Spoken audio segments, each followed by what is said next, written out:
اولیاء اللہ لا خوف علیہم ولا هم یحزنون. خوف اور غم معنی ایک ہے، صرف زمانے کا فرق ہے. چونکہ بزرگ موجود ہیں یہ میری بات کی اصلاح بھی فرمائیں گے. ہم ایک ہی معنی ہے، زمانے کا فرق ہے. اگر بات گزرے ہوئے زمانے کی آئے تو غم کہتے ہیں، اگر آنے والے کی ہو مستقبل کی ہو اس کو خوف کہتے ہیں.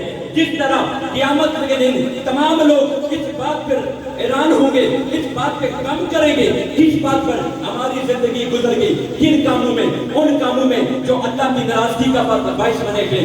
اس کو غم کہتے ہیں. اور افسوس یہ ہے کہ ہم جا نہ سکے جنت کے اندر، اس کو افسوس کہتے ہیں. اس کو جناب والا افسوس کہتے ہیں. رب ذوالجلال نے انہی ارشاد فرمایا کہ اللہ کے ولی ہیں، ان کو نہ دنیا کے اندر خوف ہے اور نہ یہ آخرت میں غمگین ہوں گے. کیوں نہیں ہوں گے؟ ان کی زندگیاں اس طرح گزری ہیں، اللہ میں گزری ہوئی ہیں. دنیا سے چلے بھی جائیں تو دنیا سے جانے کے بعد لوگ ان کا چرچا کرتے ہیں اور یہ بتا دینا چاہتے ہیں. پھر میرے علی شاہ رحمۃ اللہ علیہ آپ کی زبان مبارکہ سے فرما دو، جب آپ پاک پتن میں جانے لگے تو کچھ لوگوں نے سوال کیا، پیر جی آپ پاک پتن دیکھنے کیا جا رہے تھے؟ فرمایا مجھ کو پتا ہے، فرید ساری زندگی اللہ اللہ کر کے گزار کے چلا گیا ہے. آج یہ میں دیکھنے جا رہا ہوں کہ رب نے جو وعدہ کیا ہے تم مجھے یاد کرو، میں تمہارا ذکر کراؤں گا. مجھ کو پتا ہے کہ فرید نے ساری زندگی اللہ اللہ کی ہے. آج دیکھنے جا رہا ہوں لوگ کس طرح فرید فرید کر رہے ہیں. اللہ کا ولی جب حکم آ جائے اس کی تحقیق نہیں کرتے، تسلیم کرتے ہیں، اس کو تسلیم کرتے ہیں. تو بات آخر میں کر کے بات کو مکمل کر رہا ہوں. حضور کی بات زندہ پیر رحمت اللہ علیہ جب آپ کو مدینہ شریف کے بھیجا گیا، حکم دیا گیا جائیے جا کے اس در پہ بیٹھیے جس کو لوگ گمکول کے نام سے یاد کیا کریں گے، ذرا جا کر ہمارا فیضان وہاں پر بھی بانٹیے. وہاں پر پہنچتے ہیں، ساری زندگی بیٹھ کے گزار دیتے ہیں. کسی نے پوچھا پیر جی آپ تو عبادت کے ٹائم پر بیٹھ جایا کریں، باقی فارغ اوقات ہو آپ وہاں پہ آرام فرما لیا کریں. آپ نے فرمایا نانا میں اس لیے آرام نہیں کرتا کیونکہ مجھ کو بیٹھنے کا حکم ہوا ہے، لیٹنے کا حکم نہیں ہوا. جو اللہ کا ولی ہے وہ تحقیق نہیں کرتا، اس کو تسلیم کر لیا کرتا ہے. ہمارے کبریٰ عالم زندہ پیر رحمت اللہ علیہ جب کمکول میں پہنچے تھے تو آپ نے صرف اکیلے تھے تو وہاں پر لوگ کہتے تھے یہاں تو کھانے کا سامان کوئی نہیں ہے، یہاں تو پینے کا سامان کوئی نہیں ہے، زندگی گزارنے کے یہاں پر مواقع نہیں ہے، کس طرح زندگی گزرے گی.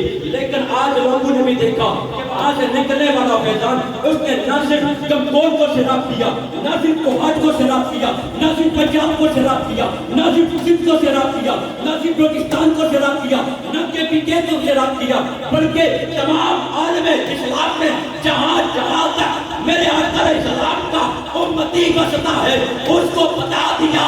اگر کسی نے تصوف دیکھنا ہو، اگر کسی نے طریقت دیکھنی ہو، اگر کسی نے شریعت دیکھنی ہو تو کمکول آگے دیکھ لے، وہاں آپ کو طریقت بھی نظر آئے گی، وہاں آپ کو شریعت بھی نظر آئے گی.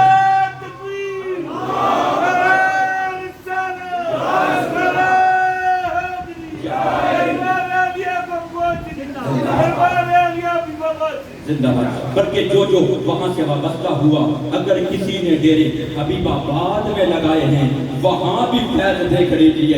اگر جس جگہ پر زندہ پیر کا نام لینے والا، وہاں سے ہدایت پانے والا، وہاں سے ٹیوشن لینے والا بیٹھ گیا، اس کے علم کی بساط دیکھیے کہ وہ وقت کا شہنشاہ بن کے نکلا ہے، آج وہ وقت کا بادشاہ بن کے نکلا ہے. تو انہی دعائیہ کلمات میں اپنی حاضری کو مکمل کرتا ہوں. رب ذوالجلال آپ کا آنا قبول و منظور فرمائے. رب ذوالجلال یہاں پر ہمارا پڑھنا، آپ کا سننا اپنی بارگاہ اقدس کے اندر قبول و منظور فرمائے. رب ذوالجلال میرا اور آپ کا حامی و ناصر ہو اس دربار کو اور دربار عالیہ نقشبندیہ حبیب آباد شریف اور گمکول شریف کو صبح قیامت تک یا اللہ پاک اس کو آباد فرمائے. وآخر دعوانا ان الحمد للہ.